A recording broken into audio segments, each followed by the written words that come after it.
This weekend we are focusing on something absolutely new and certainly different. It's the 26th annual Maple Syrup Festival out in North Park Village. Let's see what we can learn.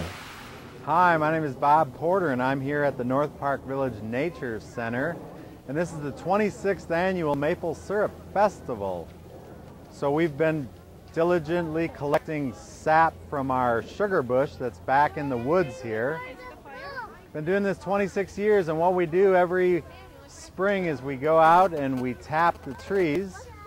There's a station over there where you can learn about how we do that, but we essentially tap the trees at the right time and the sap will start dripping out of the trees, and then we collect it.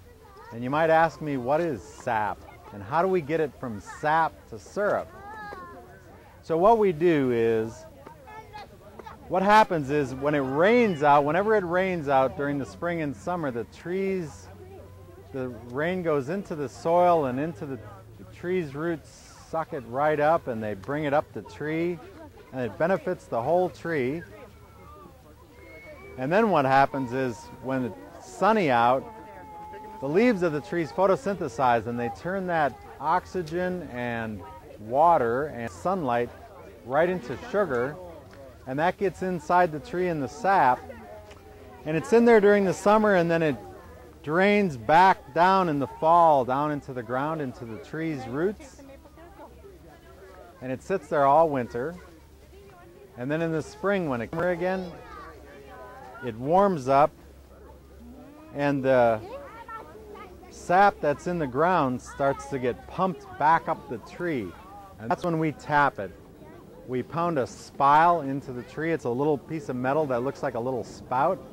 We pound it into the tree, and then at the right time it'll start dripping back out of the tree. And when it comes out, it's about 96 to 98% water. So whenever it's raining out, I tell people it's not raining out, it's sapping out. All right, everybody, that's over here. We're gonna learn how to make maple syrup right now. First step in making maple syrup is you need to find a maple tree, and then you need to tap it. And after you tap it, you need to collect the sap. The sap comes out looking like this, which is 97% water, 98% water, and 2 to 3% sugar. After you collect it, you need to collect 40 gallons of it, matter of fact. And after you collect it, what I do over here is I boil it.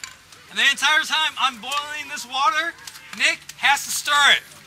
And the entire time Nick has to stir it is for two very important reasons. The first reason is we're trying to regulate the temperature of the water. We're trying to keep it all the same throughout the entire time we're making the syrup. The second reason is sugar weighs more than water, so it will settle to the bottom of the pan. If that happens, we will actually burn off the sugars. We don't want to do that.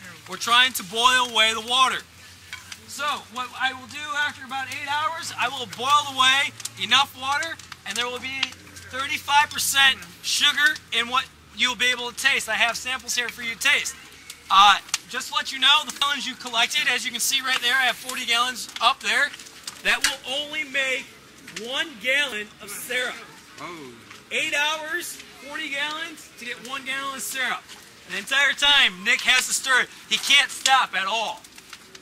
If you want, you can have a sample. And then at the very end of the trail are going to be all the maple trees that are tapped, so you'll be able to see them. They're flowing right now with the sap. If you have any questions, feel free to ask.